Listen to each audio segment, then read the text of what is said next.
ama sepenin pat hoite piwa pathin khatse jesu thaman man lang ki pau min tu ni Pate nikho a hin la ki khom thei lo lai jang e vin tu ni jeng jong ke ho long he Bisnupur Houbungmite jeng jong he ki khom ding ki ti a hin ki khom ding a ki go lai ta in ho song veng sunga thunei hon ho song he lo kap ding a hi ki thu ong song ki ta je chun ki khom thei lovin ko mu vin ki khom ta lovin kom ki ta vin ki khom na chu kanai ki ta po vin ki jong le Hiche Youtube mangchan he pathian thu kan sai ding a hin Pate nikho a thu neo cha na ki til ko thei hi le ti a in sai ding ka hi in mi pi hi le pathianin dam na ai pe vin tu ni chen hin Pate nikho mu thein vin hap ta masala chon no te nikho i mangchai ta vin tu ni hin Pate nikho i mangovin Pate nikho i man na wa hi i ti hin kho i manovam hela wala Pate hin tu ni ade sana Pate he apoi mo in Pate hi in sunga dinga mi pa hela wala in sunga dinga sabte chon sein head of the family hin family in sunga dinga he alupen he in sung lu chang chu Pate he in hi je chon in sunga he apoi mo pen chu Pate a ki su lo a he le in sung ki su lo Pate chu a khot sat dan ho he lo wale aji acha po jing hen lang ai lo wale aji acha ve jing hen lang hen kho mang tale in sunga chu nok na ki ti lo ding a hi je chun tu ni hin Pate poi mo dan le Pate hin i tin kho mang leo hen in sung nom he lo wale in sung nom chu van gam nai pen he i ti pen na hi chi in sung nom chu van gam nai pen he ti banga chu tu ni kho Pate hen i tin kho mang leo hen i ti cha te sin sa leo hen i ti in sung he pui hoi leo hen in sung nom chu hi ding ham ti hi leo cha ti ke holim diwin ka te jin ti chun hin tin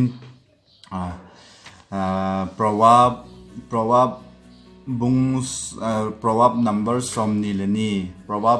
proverb number 22 verse 6 chang gup nahi ga se mohite chapang chu achon na ding dola achon na ding dola kilomin kho kha in chu tile ate geza jong hi chu asu min loading don lawa akoi loading a hi chu hintin proverb number 24 verse 24 này gạ sim kin hite midi chu apa nasata a kipa thanom ding ahin chapa chingta kiphin chapa chingta kihin pa zong achunga kipa ding ahi nanu le na pa kipa thanom sa jingin na hingnu nanu chu kipa sa jingin kipikin he ji chu hintin FSC bungup changlina ga simkin hite FSC bungup changlina chule Pate ho nang ho na chate chengu sulunghang hi un pakai thuhila chon ki chu na le kitil kho na lamin seilit sa zovin ati he chi chu pakai thuhila chon ki chu na le kitil kho na lamin seilit sa zovin ati he ti chu hintin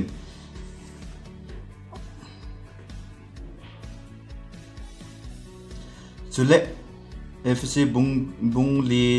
bungli chang somni le thum na chun chule chuti chun na thlagau lungthimun ki tha semun chule mi tha chu ki vonun hi chu thuta chon phat le thin na pathin lima sim hi ga holim no mo che le an Pate nikho a hin Pate ka sei thei dan dana kan sei ding a hin ei na ngai pi win lang hi chu hin ei pi le Pate poimo dan hi he so ke yun Pate hon jong hin a poimo dan a ki het di o hin la abang chu kingol sa pa kingol sa a omin ti chun hin kho amang jibin hi chun to ni hin Pate hin itilam dol hin pan la le hen in sung le veng sung kho sung le veng sung e lawa he le Houbung sung hi ki pa de ham ti hi Houbung sung yong no min tin Houbung a Pate hin Houbung sunga jong hi Pate hin pan ala lo ting le Pate hin amo pu na ho a ki het lo ting leo chi chu Houbung thasam an hi jitan hi chun department tin a jong hin het so ven Houbung ngai hin lam kai ho hin amo pu naw a ki het lo wa hi le hi chi chu tha sam na mi nung del na a hi ji e ti hi imu the je het che no ven tu lai liang hin het so kai deu ta sanomin hi ji chun tu ni hin nang le ke jin Pate hin mo pu na len ta ka nei ti hi het deu he hi chun mo pu na len ta nei je ve ti hi ga sai do han lang FG bung gup chang lin a chun tin imu bang wa chun chule Pate ho nang hon na cha te chengu lung sulung hang hi un pakai thu hilla chon ki chu na le til kho na lamin sei le sa zo ben ati he hi chi su hin pathin thu a hi ki sei le sa zo deu hi apoi mo en hi to ni hin abang chun ta sanop sa na lam hilovin pakai jing lam kanin pakai jing dingin pakai jing dongin cha teo chu kho kha lew hen ai ti chana jong alet nunga jong ai ti chana jong athi ni chan jenga jong ai min lo ding hi ti hi bible ai mo hi pathin thun ai hi lo hi bible jong i mo vin cha te ho na nu na pa pakaya na nu na pa thu nu hi chu chon di hi le se na nen kho asok na dinga hi chu tu te to ko ma tu pe ma sa pe na hi te cha te hon jong i pa thu i nu thu i ngai diu hi apoi mo pe ni le se na hin kho so na hin cha te dinga jong nu le pa thu nun hi cha te dinga le se na hin kho so na hin le se na dinga ki pa na a hin yi chun cha ten jong i pa te thu nu hi tin nu i pa thu nu te ti hi ka sei dom nom kin han lang Pate hon to a point i ga divin ka dejin Pate hon i ti din muna ka dinem ti hi ani ki vet te in hi kha wa hi le ki sem phat na mangu hi tin in hi kha lo wa hi jong le hi chu kalbi ilawa le kalbi a mang de ti hi ai ho dinga step khat step ni ma chal thei na ai jenga la slagau hin khu azong ai lawa la ta salam hin khu azong ei pui hoi thei wa hung pan ngi khat la ti a chu ga sai do ding hi win tin point khat na chun in sung hoi na ding hi atam zo mi pa akon hi in sung boi na ho hi atam zo mi pa akon hi na ye chun in sung boi na e ho in sung boi na ke in sung boi na nang in sung boi na nang ne ke nen hi chu i pi ham pa ten hi chu mo pa te mo pu na tam ta men pa te na mo pu naw a ke lo teng lo in sung boi na ji tai na ye chun pa te hin in sung boi na ho hi atam zo ni pa akon hi pa te hin ke kapa zong hi ga velahan kapa jing zong hi masanga chun in sung na sa lo a hi in sung boi na jing in hi chu in so ni lum taska elo so ni lum ma wa elo wala in sung boi na ho don talo in sunga i tabang boya elo wala i chu i su thlam ding ham ti pelo abang chu ai lo wala sum ampat na la ai lo wala sa ding go talo na hi chu hin in sung boi na ho hong ki pan ji na in sunga mi pa hen amo pu na ki lo teng le hi chu in sung boi na ji hi je chun mi pa ho ki khol phạt hay tai tin mi pa ho tu ni hin atha in ki kholui tin in sung boi na hi kha a hela chon wang in sung mi na ji na cha ding a chon si so na hung khan te ti hi ya sei do kin han lang ni na in sung sim tup ding le hin pui hoi ding mi pa na hi na chu man sa hi helin in sung sim tup ding le in sung pui hoi ding hi mi pa apoi mo in hi chi mi pa na hi na hi chi mi pa na hi na chu sumil lo zenin ti ga ki tem nom kin mi pa te chu te nga le in sung mai cham sim zinga mi pa na hi hinam in sung mai cham sim zinga mi pa na hi hinam in sung mai cham sim zing mi pa na hi hinam helawa le na cha te di na cha te dia thousand na hi hinam ti hi tu ni pha ni jong Pate ho nang le ei ho ikitong Pate ho an ikitong te ti hi ka sei no ma he in sung mai cham sim zing mi pa na hi a he le ki pa omin na hi lo zinga hi le an ki kholin lang cha te dinga taw na mai taw na sim zing mi pa na hi nam na hi lo ham ti nang le nang an ki kholin ti hi ga ki do nom ki no hin tin chu ti ngai le in sunga zu le sa kham na thei ne mi pa na hi le na hi lawang tunin mi pa te ki khol phat ai tai ti he na in sunga zu le sa kham na thei ne mi pa na hi lawang ki khol phan zu le sa hin ki pa na apudo ton aje idam tel bible suni movin lengpi tuin kham hi ovin ate he se lengpi tuin kham hin ti hi bible na se hi kham loading ti chol ki so lovin chol ki so kham na thei ki sim pa cho asai na hin hi je chun he se lengpi tuin kham hin ju a lop chu ate thu chi langa jong imovin ju a lop chu na he so kya yawin ita bang ham ju a lop hin khomang ho chu kapa hi ga se ile kapa din mun ga se ti le chun ain khom lui ho chun ga na hele in sungan zu don ni tha le chun in hung lut ba a ti mu wa a ai la wai le jingka mak ta tho kit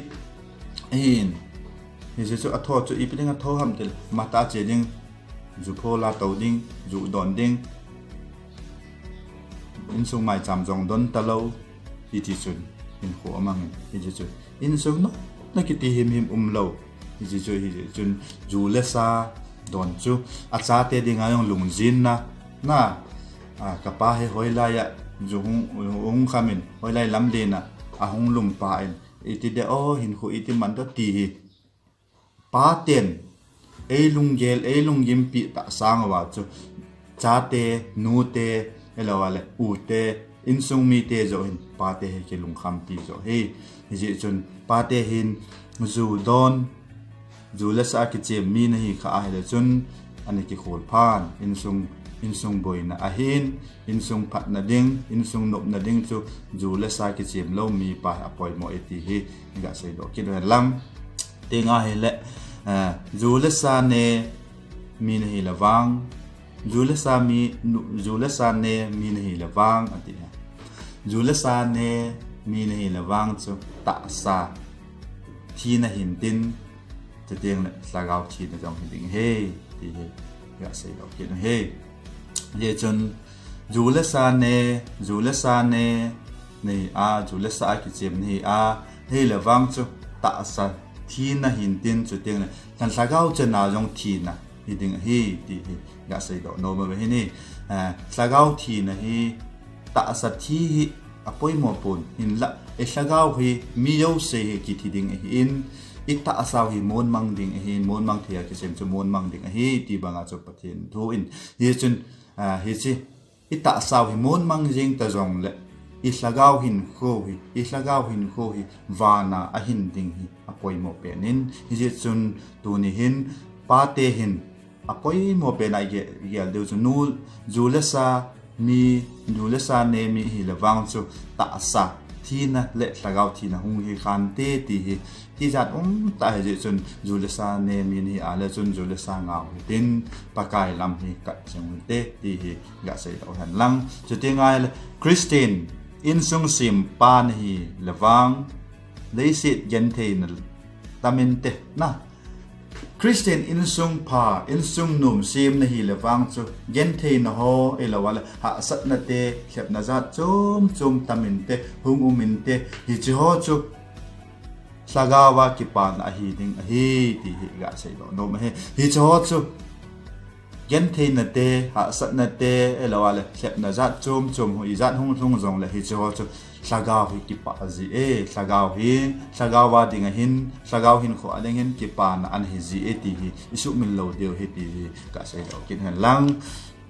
a jong na digin Pate tam ta zul san ne ki ngol sa tam ta tai tu ni hin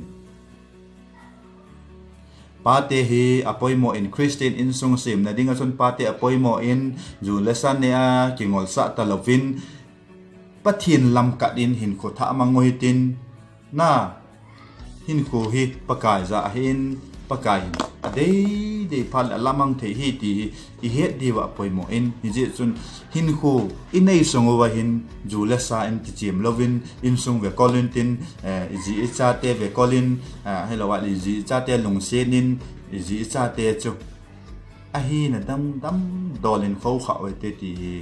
ga sei do no man lang chu teng le kingol sak lawa na pathin lam zo in kipe u hitin pan lau ti ti iga ti tim no mo hin tin Pate chu tenga hele hi chi fc bungli chang som ni le thum na chu imu chu le chu ti chun na lagau lung thimun ki sim tham i chu teng le ta sago keu hilawa in sung sim tu ma ti tenga lagau lam hin kho yong hi sim tu mutin e lagau hin kho hi ki sim ta o hitin chu tenga hele chule mitha chu ki von hoite hi chi mitha pakai lagau thiang chu ki von hoite ti hi iga ki til no mo hintin hi chu thu ta chon phat chule thien na pathin lima sim hi chi thien na thu ta chon phat na hi chawa chu ki von hitin in sung ve kol hoite in sung hi betuk ta hoite ti hi ga tim no mo hintin Pate nikho hi chun Pate poimo dan Pate lut dan hi lawal Paten in sung hi ve kol ta hoite Pate poimo pene ti hi ga sei do han lang tunin Pate nikho pa na bon chawin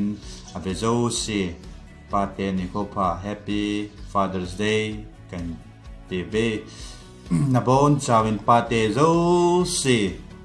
pakai pathenin dam the na te na peu hen lang chu te nga hele dam so na peu hen lang pathenin asagawin na chingo hen lang chu te le in sung nom sim pa mi pa idin kan tem veti pakai ye somina ikiti akain te mo hen lang sei khil sei wam le ki ngai dam tin sei kha sunu pakai pathin tam tan pathe bo pe taw hen ka ki pa